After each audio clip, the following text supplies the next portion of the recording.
افغان فصلیں پھل جو پاکستان میں منڈی کے انتظار میں تھے وہ ضائع ہوئے۔ ایران کے راستے تجارتی لاگت 50 سے 60% بڑھ گئی اور ہر کنٹینر پر $2,500 اضافی کرایہ لگا۔ افغانستان میں ادویات کی ترسیل بھی متاثر ہوئی کیونکہ افغانستان کی 50% سے زائد ادویات پاکستان کے راستے آتی تھیں۔ طالبان رجیم نے پاکستان کے خلاف جو متبادل روٹ استعمال کیا وہ راستے سست، مہنگے اور غیر محفوظ ہیں۔ افغانستان کی کمزور معیشت یہ بوجھ برداشت نہیں کر سکتی۔ اب افغان طالبان کو فیصلہ کرنا ہوگا کہ وہ دہشت گردوں کو تحفظ دیں گے یا پاکستان کے ساتھ مل کر ترقی کے سفر میں شامل ہوں گے، کیونکہ پاکستان نے واضح کر دیا ہے کہ تجارت اور دہشت گردی ساتھ نہیں چل سکتے۔ افغان طالبان رجیم کو جلد فیصلہ کرنا ہوگا کہ وہ دنیا میں اپنے مخلص دوست اور سفیر پاکستان کو کھونا چاہتے ہیں یا پھر کالعدم TTP کے دہشت گردوں کو لگام ڈالیں گے۔ ناظرین، اب بات کرتے ہیں بھارت کی مودی سرکار کی بے عزتی کی۔ نریندر مودی المعروف سرنڈر مودی نے ایک اور محاذ پر سرنڈر کر دیا۔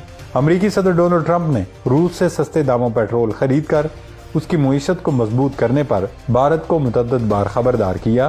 صدر ٹرمپ نے بھارتی وزیر اعظم نریندر مودی کو بھاری ٹیرف عائد کرنے کی دھمکی بھی دی تھی، جس پر بھارت نے ابتدا میں روس سے پیٹرول خریدنے کو اپنے قومی سلامتی کا معاملہ قرار دیتے ہوئے کہا تھا کہ وہ کسی کے کہنے پر ایسا کرنا بند نہیں کریں گے، کیونکہ راہل گاندھی سمیت اپوزیشن کا پریشر تھا، جس کی وجہ سے مودی سرکار نے امریکہ کو یہ تک کہہ دیا تھا کہ روس سے فائدہ اٹھانے والوں میں خود امریکہ بھی شامل ہے۔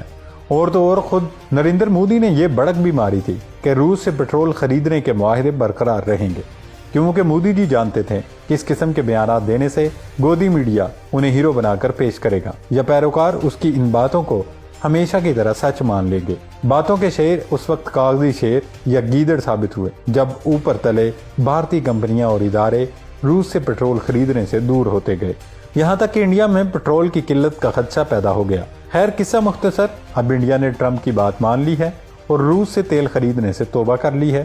اب دیکھنا یہ ہوگا کہ ٹرمپ جو ہر دوسرے دن انڈیا کو تانا دیتے تھے کہ ان کا طیارہ گرایا گیا اور میں نے یعنی امریکہ نے انہیں پاکستان سے بچایا، اب ان کی تانے بازی میں کمی آتی ہے یا یہ سلسلہ یوں ہی چلتا رہے گا۔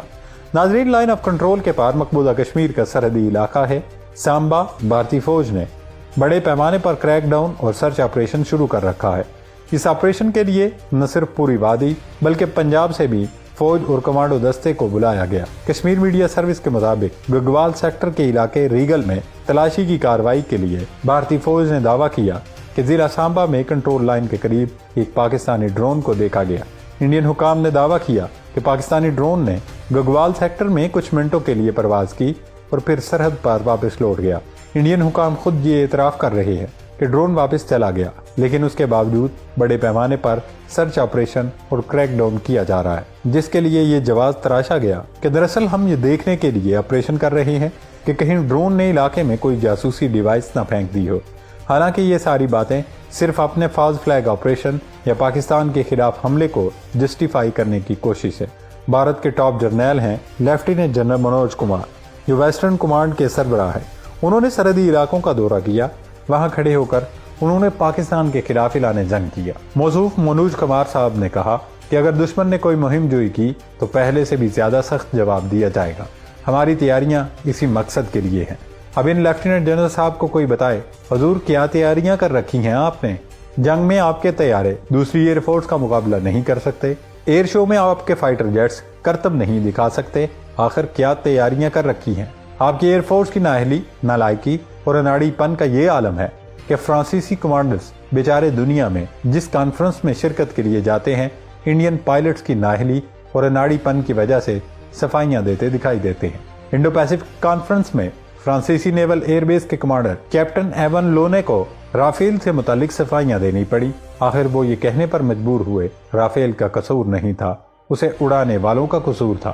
خیر جناب، بھارتی جنرل صاحب کے لیے یہی پیغام ہے کہ حضور آپ کیا جواب دیں گے؟ جواب اور سرپرائز تو پاکستان کی طرف سے آئے گا، کیونکہ اب کی بار پاکستان نے پہلے سے زیادہ سخت جواب کی تیاری کر رکھی ہے۔ فرانس کو بھی سوچنا چاہیے کہ اب وہ انڈیا کی سوچ سمجھ کر رافیل بیچے، کیونکہ اب کی بار بھارت رافیل لایا تو ہو سکتا ہے سکور 6-0 کی بجائے 60 ہو جائے اور پھر بیچارے فرانسیسیوں اور رافیل کا جنازہ نکل جائے۔ ناظرین، خطے میں بچھائی جانے والی یہ نئی بساط بتا رہی ہے کہ آنے والے دن محض اہم نہیں فیصلہ کن ثابت ہونے والے ہیں۔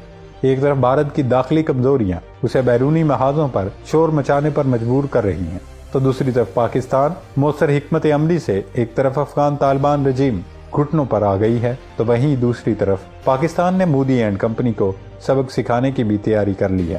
پاکستان کا واضح اور دو ٹوک اعلان ہے کہ ہم جنگ نہیں امن چاہتے ہیں، لیکن اگر جنگ مسلط کی تو پھر اس شدت اور قوت سے جواب دیا جائے گا جس سے دلی کے ایوان لرز جائیں گے۔ اللہ رب العزت پاکستان کا حامی و ناصر ہو۔ پاکستان زندہ باد۔